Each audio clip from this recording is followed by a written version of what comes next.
वळण लावतील, मग थोडा आतून वळण येईल. आणि वळण येऊन उपयोग नाही जर आत्मसाक्षात्कार झाला नाही. कारण वरून सगळं चांगलं, वरून संस्कार चांगले, बोलणं चांगलं, वागणं चांगलं, सगळं चांगलं, आणि यम आल्यावर नरकात गेला. काय चांगलं नाही जमणार, नाही जमणार. सगळं चांगलंय, पण हे सगळं कोणामुळे चांगलंय? त्या एका भगवंतामुळे चांगलंय. आणि हा चांगला भगवंतच माझ्या हात राहतो. याची जोपर्यंत मला ओळख होणार नाही तोवर मी तितका चांगला होणार नाही, देवा इतका चांगला होणार नाही. कारण देव पाहावयासी गेलो तेथे देवाची होवोनी गेलो. देवा इतका चांगला कोण आहे? देवा इतका चांगला कोण आहे? हा? आणि माणसा इतका नालायक कोण आहे? मग दोन, एक नालायक आणि एक चांगला, दोघं एकच म्हणत राहतात.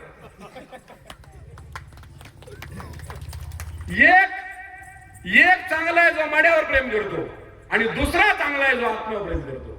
जो आत्म्यावर प्रेम करतो तो देवासारखा आहे, आणि जो मड्यावर प्रेम करतो तो राक्षसासारखा आहे. कारण मड्यावर प्रेम करतोय नरकाचं दुःख भोगतोय, कारण फक्त विषयांच्या मागे राहील. देहावर देहाने दिसायला चांगला तो मनाने गडुळे,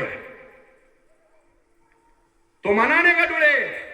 आणि हेच संत वचन काम काय करतं? महामळे मन होते जे गांधले, शुद्ध निर्वाळिले स्फटिक जैसे, जिव्हे गोड तीन अक्षरांचा रस, अरे अमृत गयास फुके.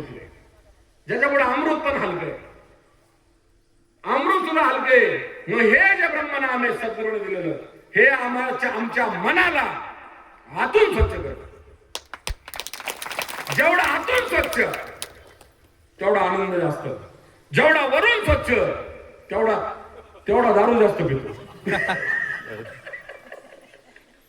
नको वरवरची स्वच्छता नको, वरवरचा चांगले पण नको.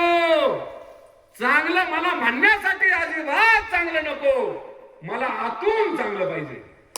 मग मी आतून मला चांगलं काय? तुम्हाला चांगलं व्हायचं नाहीये, फक्त जे वाईट आहे ते बाजूला करायचे. शेवाळ बाजूला गेलं की पाणी तयार आहे. अज्ञान बाजूला केलं, पाप बाजूला केलं, मग नाम काय करतं? नाम संकीर्तन साधन पै सोपे, आणि जळतील पापे जन्मांतरीची. आमच्या पापामुळे आपण वरून स्वच्छ, पापामुळे मन आतून मलिन. हे पाप घालवायचं काम नाम करेल. नाम सगळ्यांच्या कामाचं. जगात श्वास नको असा कोण आहे? कोण आहे? नाही, सास नाही. हिंदी का सास नाही, मराठीतला श्वास.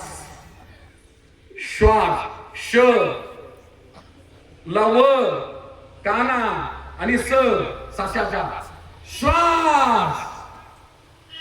ज्याचा श्वास नाही त्याचा उद्धार, तो बरोबर. ज्याचा श्वास नीट नाही तो श्वान. हा विषांत कुत्रा, लोभिष्ट कुत्रा. श्वास ज्याचा बरोबर, मग सारखा परमात्मा आत बाहेर एरझाऱ्या घालतोय. त्या एरझाऱ्या आता स्वच्छ, मन स्वच्छ करायचं काम कुठे? श्वासात आहे. पाहुणे, मन स्वच्छ करायचं काम, कपड्याला स्वच्छ करायचं काम साबण करतं, पाणी करतं, आणि मनाला शुद्ध करायचं काम श्वास करतो. त्याच वरती सद्गुरूने आपलं ब्रह्मनाम दिले. संतांनी जे परंपरागत आलं ते ब्रह्मतत्व दिले.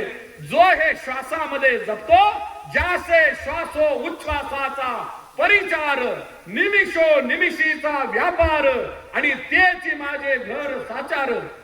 घर केले, मुक्काम केला. ज्याने श्वासात मुक्काम केला, ज्याला श्वासाचा मंत्र मिळाला, त्याचं मन शुद्ध झालं. आणि ज्याचं मन शुद्ध झालं त्याला आनंदाला शोध होणे लागत. तुम्ही बळत आले का बोलावले म्हणाले? बोला. हा हो रे, नको म्हणलं लोकांना. कुठे रे बीडचे?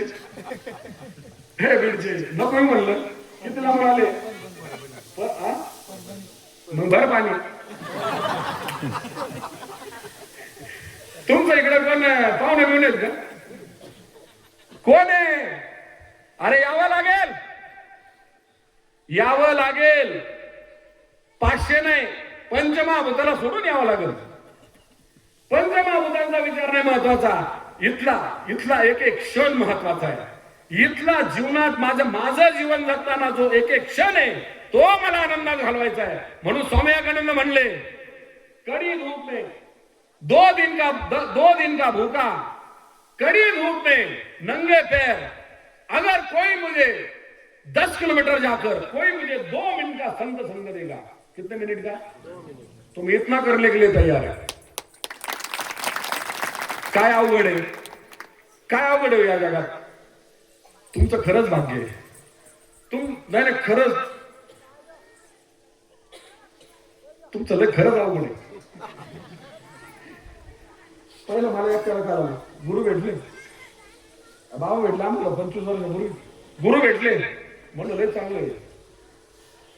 एकट्याला कळालं, एकट्याला गिळालं नाही गिळालं. एकट्याला कळालं आणि हे लय चांगलं वाटलं. तुम्हाला कसं वाटतं आता? बोल जाऊ, तुम्हाला कसं वाटतं?